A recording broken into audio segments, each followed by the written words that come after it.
Dr. Duke, and joined today by our international correspondent, Alex Newman. Alex, thanks for joining us. Thanks for having me, Duke. Great to be with you. Well, let me see if I got the political calculus down. Church, bad. Vacations and beach, bad. Restaurants, bars, bad. Trump rallies, really, really orange bad.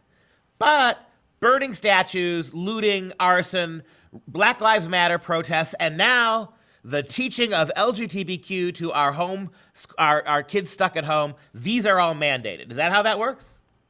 That's exactly right, Duke. I got a phone call from a very concerned mother out in California, probably a couple of weeks ago at this point, and I've just been so busy, it took me a long time to get to it. But what this correspondent says, it's from a health and wellness administrator at the Orange County Department of Education, which is acting as a proxy for the State Department of Education. They got a big grant to help lead this implementation. But the lady, Khatib, I think is her last name, Dareen Khatib, I believe. She says that, hey guys, just because schools are shut down doesn't mean that the state mandate on LGBT, they call it the California Healthy Youth Act, the sex education and the perversion mandate, that's still in force. And so you guys all got to make sure the kids are getting sexualized. You got to make sure they're all learning their stuff. But don't worry, some of the curriculum providers, like the 3 R's, rights, respect, and responsibility, I think it is, by Advocates for Youth, they've moved their program online. So all you got to do now is just request access, and you can bombard the kids with perverted sex education right from the comfort of their own homes, right? And so that is essential. Obviously, church is not, Trump rallies, opposite of essential, but sex ed, the perversion of the children, the sexualization of the children must go on. I can already tell this is going to be a segment of sarcastic questions. So if I understand this correctly, Alex, and correct me if I don't, have you heard any public school district anywhere in the country suggest that, hey, even though your kids are stuck at home, they got to learn their math? Have you heard any school district whatsoever said, hey, even though your kids aren't in school, it's mandated that they read certain books? Have you heard any of that? None of it. No, I've not heard. So what they're telling the parents in California, none of that stuff, right? We don't care what your kids are doing. If your kids are slacking off, if they're ignoring their lessons, we did a story about, was it about 50%? About 50% of Los Angeles County kids never even bothered to log in to their online programming. But what the state is now telling these moms and dads in California, you have a legal responsibility, you have a mandate to teach your kids their radical sexuality lessons. And as your article points out, these companies now that were losing money are now going online and they're emailing these programs directly to parents, and it's getting caught by the filter. Parents' pornography filter. The filters moms and dads put on their computers so the young ones don't watch sexually explicit stuff are holding up the LGBTQ lessons, and the school says you better ignore them, and they're okay. We're telling you, as the public school, ignore your own privacy, your own protective blockers for your kids, and let this garbage through. That's right. It's really incredible. And so this letter is a kind of a warning to school districts and to county departments of education that the Orange County Department of Education is pushing out there. And they actually warn the officials, hey guys, the filters that are to prevent pornography, to prevent perversion, things like that from coming into the children, they might catch this stuff. But don't worry, it's all age appropriate. Your overlords at the California Department of Education have determined that, and Duke, we've done some videos on this, and we've even included excerpts from some of these materials that are being put out by this organization. It's called Advocates for Youth. It is pornographic. I mean, extreme pornographic. We showed some clips of the woman with the gigantic boobs floating away, and then they have the man who turns his thing into a lasso. They show an image of a pizza woman showing up at a door, and the girl inside grabs her inside, and they throw all their clothes out. I mean, we're talking about actual explicit pornographic material. This is obscene material. This is stuff that you could go to jail for giving to children outside the context of a school, right? We still have laws preventing anybody from giving obscenity to a minor. They make exceptions for schools in a lot of states, which is crazy. But this is obscene material. The filters are properly catching it, but the school districts are being told, oh, don't worry, it's mandatory, and plus, it's age appropriate. So it's very, very sick what these poor children are being subjected to. Well, let's define age appropriate. In your article, you rightly point out, this goes all the way back to Kinsey. They're still using this horrifying sexually coercive kind of studies that people like Kinsey did, where they had little children being raped repeatedly, where they forced children to be subjected to sexual acts and sexual overtures from adults, and of crossing over the sexes. Really, really, really, for lack of a better word, sexual torture of underage children who had no ability to consent to this. Much of what they're basing this age appropriate on goes all the way back to that. That's exactly right, Duke. And I actually interviewed Dr. Judith Reisman a few times. She's probably the world's leading expert on Dr. Kinsey, and she just points to his books and his data. I mean, he shows they were raping 5-month-old babies. They were raping 4-month-old children, or 4-year-old children. And what would happen is, they record all this data, and they say the kids are screaming, they're crying, they're, screaming for mom. They're passing out from the pain of this horrifying abuse.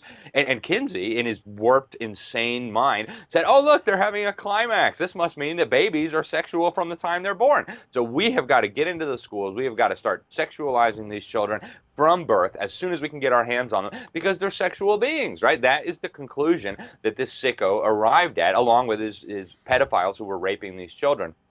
It boggles the mind. And this is the pseudoscientific justification for all the sex ed stuff that came afterward, right? Kinsey cooperated in the formation of SICUS, it used to be called the Sex Education Information Council of the United States. Now I think they've dropped a lot of that.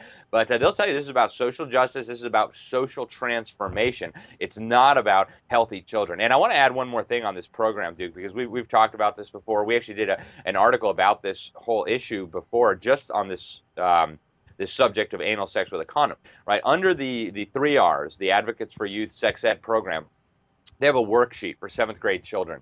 These kids are, maybe 11, maybe 12 years old. They're not even teenagers yet. And the kids are supposed to understand the relative risks of different sexual behaviors, so-called.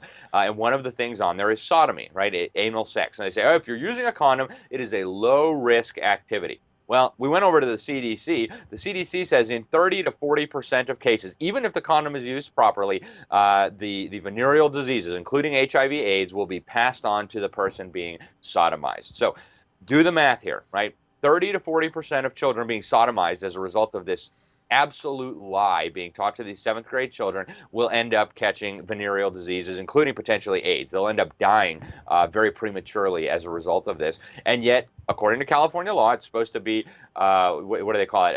It's got to be accurate, right? Medically accurate. Well, even pro-LGBT, pro-perversion doctors who want this stuff taught to kids are saying, wait a minute, that's not medically accurate. How are you going to say that's a low-risk activity when you have a 30 to 40% chance of getting AIDS? Right? It's absolutely crazy. So even from the perspective of the sexual revolutionaries, unless they want the children to end up with AIDS and venereal diseases, something really amiss is going on here, Duke. Well, and the unmitigated gall to tell parents, again, without any guidelines for how to make their kids literate and to continue their education and to hold kids accountable for what students should be held accountable for, which is academic subject matter. None of that you are going to do this. We did an interview. We covered the Elizabeth Bartholet debate yesterday at Harvard. She's the one who wants to get rid of homeschooling because she says homeschoolers are sheltered. They're victims of predatory violence at home. They don't have anybody who's neutral and smart like our public school teachers to observe them every day. And then when you look at this is the simple answer to the Elizabeth Bartholets of the world. You're not content to inappropriately and obscenely and pornographically and child abusively give our kids this garbage at the expense. You're not just compromising them sexually. You are taking away the time that should be spent in allowing them to become functional adults.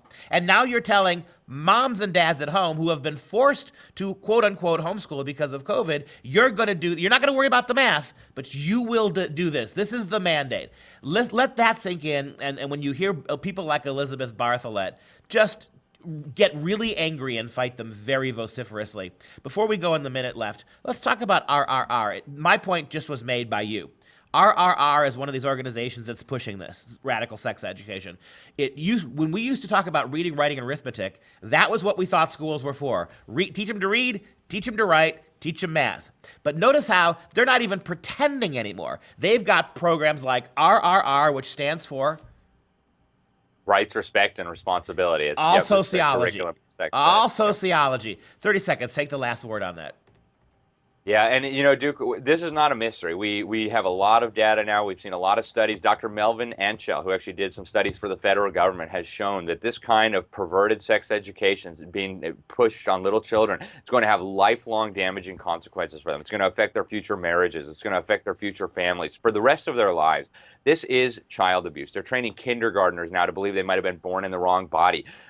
This is disgusting level of child abuse. It's got to be stopped. And parents, if you don't protect your children, nobody else is going to do it. Hey everyone, and thanks for watching. If you want to get your kids out of these ridiculous public schools, consider Freedom Project Academy's Judeo-Christian online school for students in K through 12, enrolling March through July. Request your free information packet at freedomforschool.com. That's freedomforschool.com.